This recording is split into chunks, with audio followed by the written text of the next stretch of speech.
So we just covered the good parts of Obama's State of the Union in 2015.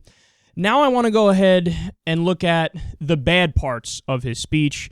Now take note, a lot of these things may not sound too bad at face value, but you have to listen very closely and very carefully to exactly what he's saying because the devil is in the details. Let's watch. Over the past 5 years, my administration has made more loans to small business owners than any other. And when 98% of our exporters are small businesses, new trade partnerships with Europe and the Asia Pacific will help them create even more jobs. We need to work together on tools like bipartisan trade promotion authority to protect our workers, protect our environment, and open new markets to new goods stamped made in the USA. Of course, if there's one thing this new century has taught us, is that we cannot separate our work here at home from challenges beyond our shores. My first duty as Commander-in-Chief is to defend the United States of America. And in doing so, the question is not whether America leads in the world, but how. When we make rash decisions, reacting to the headlines instead of using our heads, when the first response to a challenge is to send in our military, then we risk getting drawn into unnecessary conflicts and neglect the broader strategy we need for a safer, more prosperous world. That's what our enemies want us to do. I believe in a smarter kind of American leadership. We lead best when we combine military power with strong diplomacy, when we leverage our power with coalition building, when we don't let our fears blind us to the opportunities that this new century presents. That's exactly what we're doing right now. And around the globe, it is making a difference.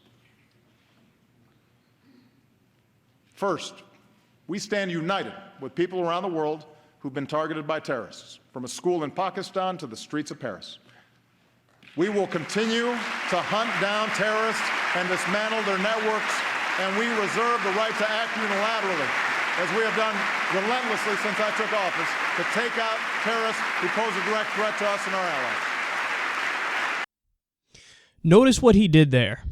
He's saying, we aren't crazy like the war hawks and like George W. Bush and the neoconservatives, but we still buy into the premise that America is the world policeman, and we, quote, reserve the right to act unilaterally with U.S. military power. So, in other words, we don't believe in all the wars that those crazy neocons did and that they want to do. We believe in some of them. And we believe their understanding of the American role right now is correct. We believe we should be the world policeman. We believe that we should have the right to act unilaterally whenever we want to and use U.S. military power. He even said in there, he said, quote, the question is not whether the U.S. leads, but how.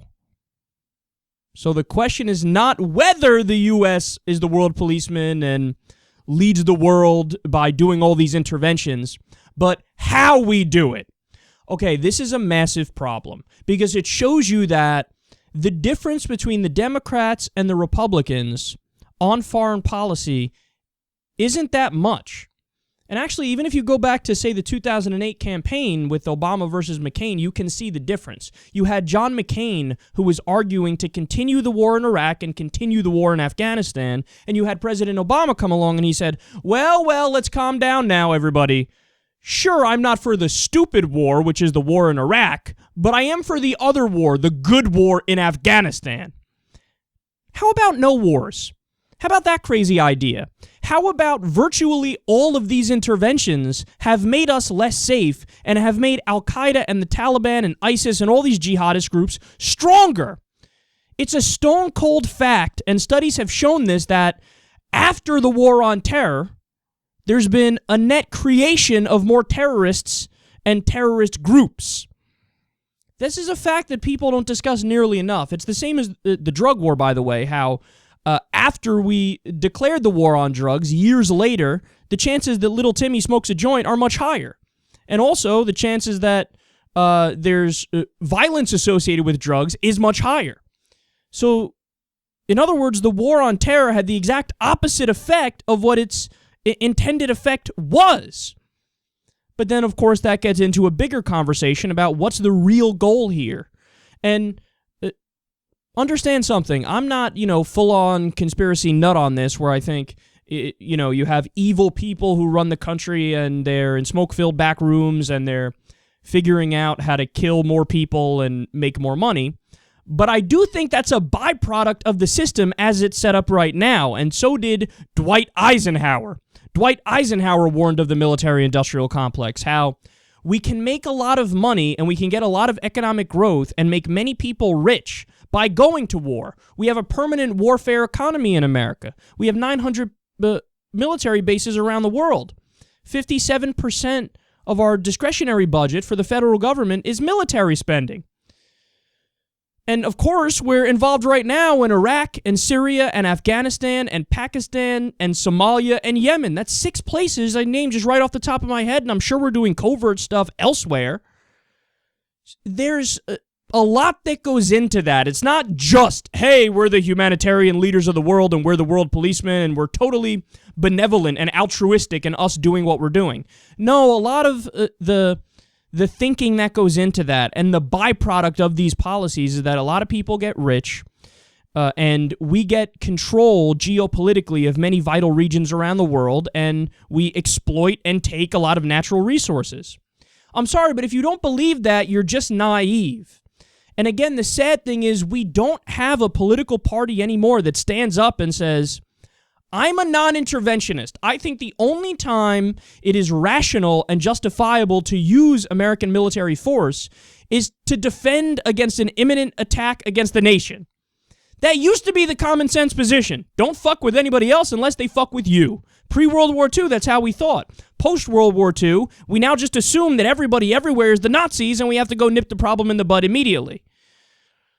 So it's a terrible thing and it's a scary thing, and whether it's a Democratic president or a Republican president, they're both pro-war, they're both in favor of us being the world policemen, and that's just going to create more enemies around the world, and that's just going to make us less safe.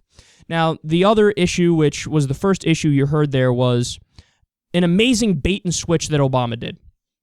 Obama was talking about, my record with small businesses has been fantastic. And to be clear, in many ways it has. In fact, he did, I believe it's 16 small business tax cuts in the first term alone. But he did a bait and switch. He's talking about how great his administration is with small businesses. And then he pivots to, which is why we need to do trade deals with Asia Pacific and all these other areas, and why we need to fast track the TPP. Whoa, hold your horses there, because that's not going to help small businesses. And that's not going to create American jobs. He then went on to say, we want to send more products all over the world stamped with Made in America. But the TPP would do the opposite of that. The TPP would make America lose more jobs. You have to understand that so-called free trade, which is really just outsourcing, has destroyed the American middle class.